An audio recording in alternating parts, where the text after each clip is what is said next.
Hello friends, welcome to the success Kendra. Friends, आज इस video में हम लोग 67th बीपीएससी पीटी री एग्ज़ाम 2022 के लिए जो पिछले एक साल के इम्पोर्टेंट करंट अफेयर्स की सीरीज़ को स्टार्ट किया हुआ था, उसी को आगे बढ़ाते हुए आज हम लोग सेट नंबर 6 को कवर करने वाले हैं इस वीडियो में। और फ्रेंड्स, इससे पहले ऑलरेडी मैंने आपको सेट नंबर 1 से लेकर के सेट नंबर 5 तक को कवर करा दिया था। तो अगर आपने इन वीडियोस को नहीं देखा है तो निश्चित रूप से देख लीजिएगा। इन सभी वीडियोस का लिंक मैंने आज की इस वीडियो के डिस्क्रिप्शन बॉक्स में दे दिया है। और फ्रेंड्स, चैनल पर अगर आप पहली बार विजिट कर रहे हैं तो चैनल को सब्सक्राइब करके बेल आइकन जो घंटी का निशान है उसको जरूर दबा लीजिएगा, ताकि जब भी 67th और 68th बीपीएससी से संबंधित कोई भी इंपॉर्टेंट वीडियो अपलोड किया जाए तो उसका नोटिफिकेशन सबसे पहले आपके पास पहुंच जाए। तो चलिए फ्रेंड्स, बिना देरी किए हुए आज का सेशन स्टार्ट करते हैं। फ्रेंड्स, प्लीज़ वीडियो को लाइक कर दीजिएगा और जब सेशन समाप्त होगा तो इसे शेयर भी जरूर कर दीजिए। फ्रेंड्स, जैसे कि मैंने आपको बताया कि इस वीडियो में हम लोग 67th बीपीएससी पीटी री एग्ज़ाम के लिए पिछले एक साल के जो इंपॉर्टेंट करंट अफेयर्स के क्वेश्चंस को कवर कर रहे थे, उसका सेट नंबर 6 हम डिस्कस करेंगे। तो चलिए फ्रेंड्स, सेशन आज के स्टार्ट करते हैं। फ्रेंड्स, प्लीज़ पहले वीडियो को लाइक कर दीजिएगा। फ्रेंड्स, आज के सेशन का पहला प्रश्न पढ़ेंगे। पहला प्रश्न है कि कौन सा भारतीय राज्य टाइम पत्रिका के वर्ल्ड्स 50 ग्रेटेस्ट प्लेसेस ऑफ 2022 में शामिल है। देखिए फ्रेंड्स, अगर आपको आंसर पहले से पता है तो आप आंसर कमेंट बॉक्स में दे करके बताते चलिएगा, और साथ ही साथ जो भी मैं एक्सप्लेन करूंगा उसको आप ध्यानपूर्वक जरूर सुनिएगा। इससे क्या होगा कि एक प्रश्न के साथ साथ आपके 2 से 3 प्रश्न जो हैं कवर होते चलेंगे। तो फ्रेंड्स, यहाँ पर ध्यान देंगे। देखिए, केरल को टाइम मैगजीन के वर्ल्ड्स 50 ग्रेटेस्ट प्लेसेस ऑफ 2022 की सूची में शामिल किया गया है। टाइम ने केरल को भारत के सबसे खूबसूरत राज्यों में से एक बताया है। भारत के पहले यूनेस्को विश्व धरोहर शहर अहमदाबाद को भी 2022 के विश्व के 50 महानतम स्थानों की सूची में शामिल किया गया है। तो फ्रेंड्स, ये भी आप जरूर ध्यान रखेंगे। राइट आंसर इसका ऑप्शन नंबर बी हो जाएगा, केरल। चलिए आगे बढ़ेंगे, दूसरा प्रश्न कर लेंगे। दूसरा प्रश्न है कि हाल ही में खबरों में रहा हर्मिट क्या है।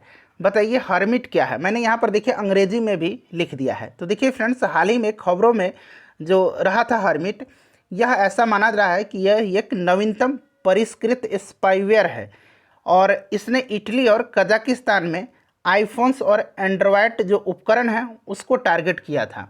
तो यह एक स्पाईवेयर है हर्मिट, ध्यान रखेंगे। ठीक है, इंपॉर्टेंट क्वेश्चन है यह। चलिए आगे बढ़ेंगे, नेक्स्ट क्वेश्चन कर लेंगे। और फ्रेंड्स, इससे पहले हम लोगों ने सेट नंबर 1 से लेकर के सेट नंबर 5 तक को कवर कर लिया था। तो अगर आपने नहीं देखा उन वीडियोज़ को देख लीजिएगा, लिंक डिस्क्रिप्शन में आपको मिल जाएगा। साथ ही साथ फ्रेंड्स, हम लोग प्रैक्टिस सेट को भी कवर कर रहे हैं 67th बीपीएससी पीटी एग्ज़ाम के लिए। और फ्रेंड्स, 8 मई से पहले जब आपका 67th बीपीएससी का एग्ज़ाम हुआ था, करीब हम लोगों ने 150 से 200 वीडियो कवर किया हुआ था। मैंने बिहार स्पेशल का 1000 से लगभग अधिक प्रश्नों को कवर कराया हुआ है। करंट अफेयर कवर करा दिया था बिहार का, सब कुछ मैंने कराया हुआ था। दृष्टि आईएएस का प्रैक्टिस सेट भी कराया हुआ था, एडिटोरिया का कराया हुआ था, आस्था का कराया हुआ था। एक बार आप उन वीडियोस को रिवीजन कर लीजिएगा। देखिए, तीसरा प्रश्न है कि लैंडिंग के दौरान गगन उपग्रह आधारित नेविगेशन प्रणाली का उपयोग करने वाली एशिया की पहली एयरलाइन कौन सी है। बताइए। तो फ्रेंड्स देखिए, यह एयरलाइन जो है यह इंडिगो एयरलाइन है।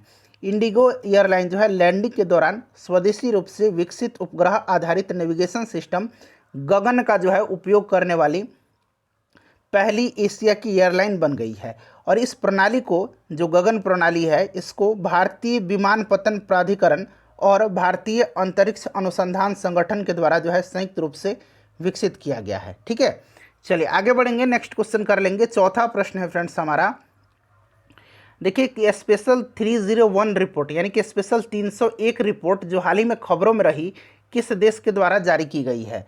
तो देखिए फ्रेंड्स, यह जो है अमेरिका के व्यापार प्रतिनिधित्व ने अमेरिकी व्यापारिक भागीदारों की सुरक्षा और बौद्धिक संपदा अधिकारों के परिवर्तन की प्रभावशीलता पर स्पेशल 301 रिपोर्ट जारी किया है।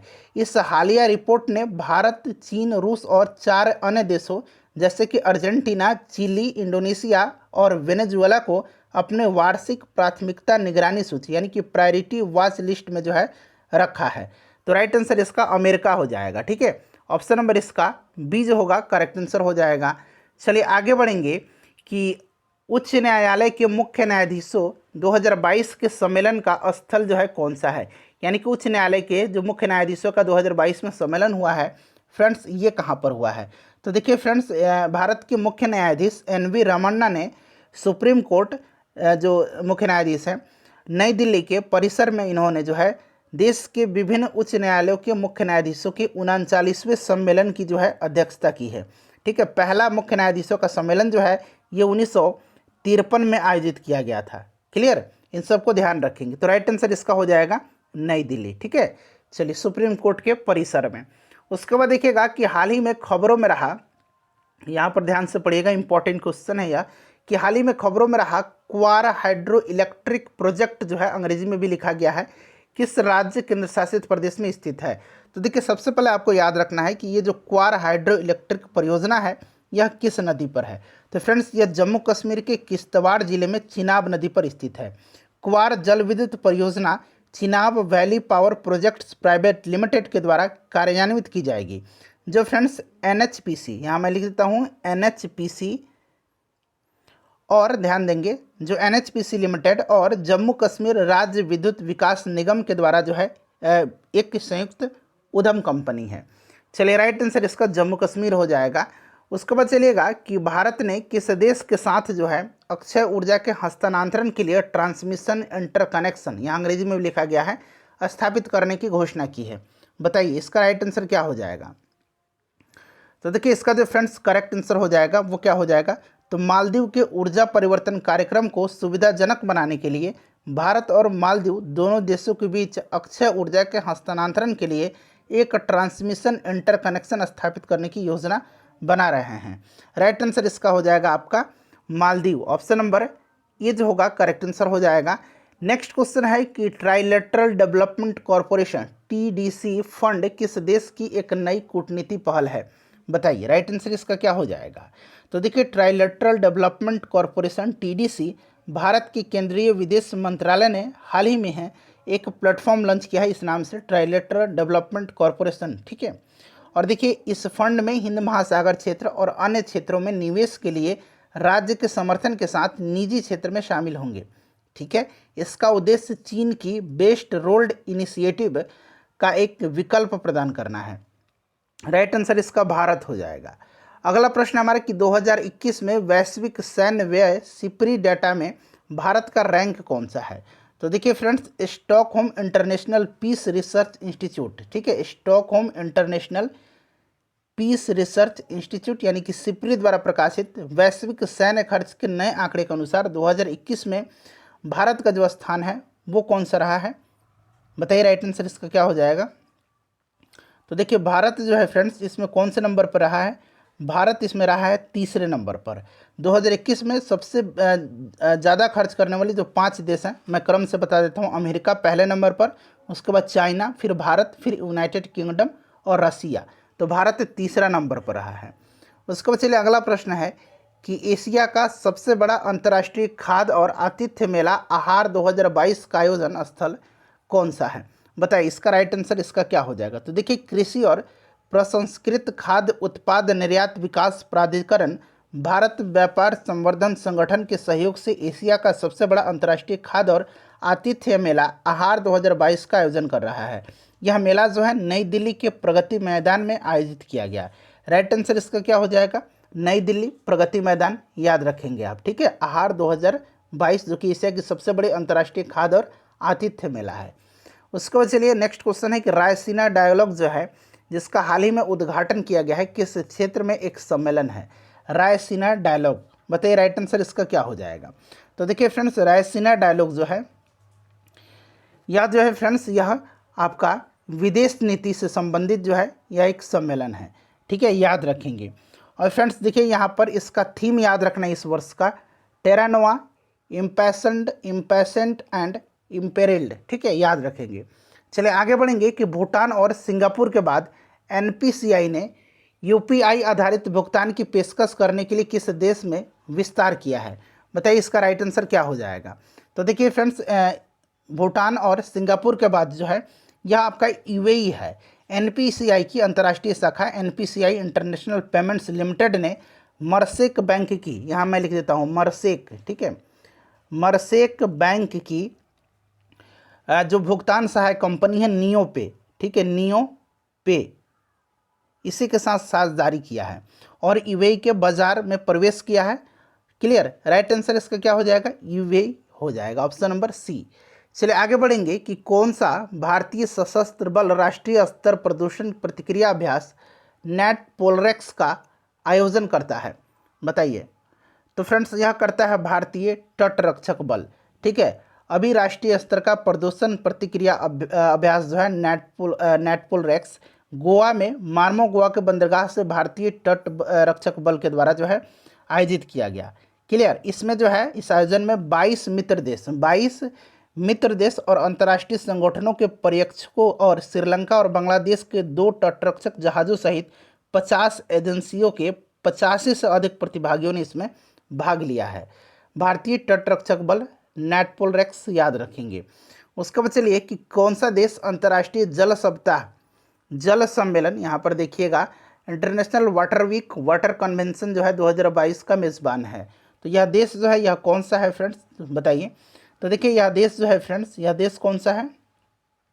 देखिए भारत के राष्ट्रीय स्वच्छ गंगा मिशन यानी कि national mission for clean Ganga के महानिदेशक ने सिंगापुर अंतर्राष्ट्रीय जल सप्ताह जल सम्मेलन 2022 में वर्चुअली भाग लिया था और भारत में अपशिष्ट जल उत्पादन, उपचार और प्रबंधन की स्थिति पर एक इन्होंने प्रस्तुति भी दिया था। तो ये सिंगापुर जो है फ्रेंड्स इसका मेज़बान रहा है।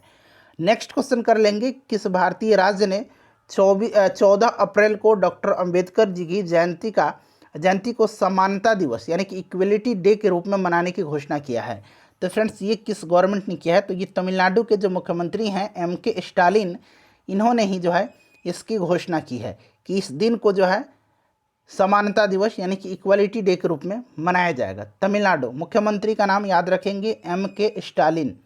आगे बढ़िएगा, नेक्स्ट क्वेश्चन कर लेंगे। हाँ देखिए अगला प्रश्न है कि नीति आयोग के राज्य ऊर्जा और जलवायु सूचकांक यानी कि state energy and climate index दौर 1 में कौन सा राज्य जो है इसमें शीर्ष पर है, बताइए कौन सा राज्य जो है फ्रेंड्स इसमें शीर्ष पर है। तो देखिए इसका जो करेक्ट आंसर हो जाएगा वो आपका कौन सा हो जाएगा, शीर्ष पर जो स्थान हासिल किया है बड़े राज्यों में यह राज्य जो है गुजरात है, ठीक है। उसके बाद दूसरे नंबर पर कौन सा राज्य है, केरल है, और फिर पंजाब का स्थान आता है। छोटे राज्य में गोवा सबसे ऊपर है, ठीक है। चलिए राइट आंसर इसका गुजरात हो जाएगा। उसके बाद देखिएगा कि कौन सा, यहाँ पर देखिए कौन सा केंद्रीय मंत्रालय PM दक्ष योजना को लागू करता है। PM दक्ष योजना को लागू कौन करता है, तो फ्रेंड्स यह करता है सामाजिक न्याय और अधिकारिता मंत्रालय, ठीक है। प्रधानमंत्री दक्ष और कुशलता संपन्न हितग्राही योजना, क्लियर, याद रखेंगे। और देखिए इस योजना का उद्देश्य क्या है, तो दीर्घकालिक और अल्पकालिक कौशल प्रदान करने के लिए जो लक्षित युवाओं हैं उनके कौशल स्तर को बढ़ाना है। तो राइट आंसर इसका हो जाएगा सामाजिक न्याय और अधिकारिता मंत्रालय। उसका चलिए अगला प्रश्न है कि अपने इलेक्ट्रिक वाहन नीति में ई-साइकिलों को शामिल करने वाला पहला राज्य और केंद्र शासित प्रदेश कौन सा बन गया है, तो फ्रेंड्स यह दिल्ली बन गया। दिल्ली सरकार ने अपनी इलेक्ट्रिक वाहन नीति इसके तहत जो है इलेक्ट्रिक साइकिल को शामिल किया है और घोषणा किया है कि पहले 10,000 जो खरीदार हैं उनको प्रत्येक को 5500 की सब्सिडी दिया जाएगा। इसमें यात्री और कार्गो ई साइकिल दोनों को शामिल किया गया है जिनकी गति 25 किलोमीटर प्रति घंटा से कम होगी। राइट आंसर इसका नई दिल्ली हो जाएगा। उसका चलिए अगला प्रश्न है फ्रेंड्स कि बाह्य ग्रह K2 2016 BLG 0005 LB जो हाल ही में खोजा गया है, यह किस ग्रह का एक समान जुड़वा यानी कि नियर आइडेंटिकल ट्विन है। तो फ्रेंड्स यह जो है यह किस ग्रह का है, तो यह बृहस्पति के समान एक नियर आइडेंटिकल ट्विन ग्रह खोजा गया है जो अपने तारों से उतनी ही दूरी पर स्थित है जितना बृहस्पति हमारे सूर्य से है, ठीक है। और वहीं अगर हम बात करें कि इस ग्रह की पृथ्वी से कितनी दूरी पर स्थित है यह ग्रह, तो 17,000 प्रकाश वर्ष की दूरी पर यह स्थित है पृथ्वी से। राइट आंसर इसका बृहस्पति हो जाएगा। उसका चलिए अगला प्रश्न है कि रिकी केज और फाल्गुनी शाह ने हाल ही में कौन सा पुरस्कार जीता है।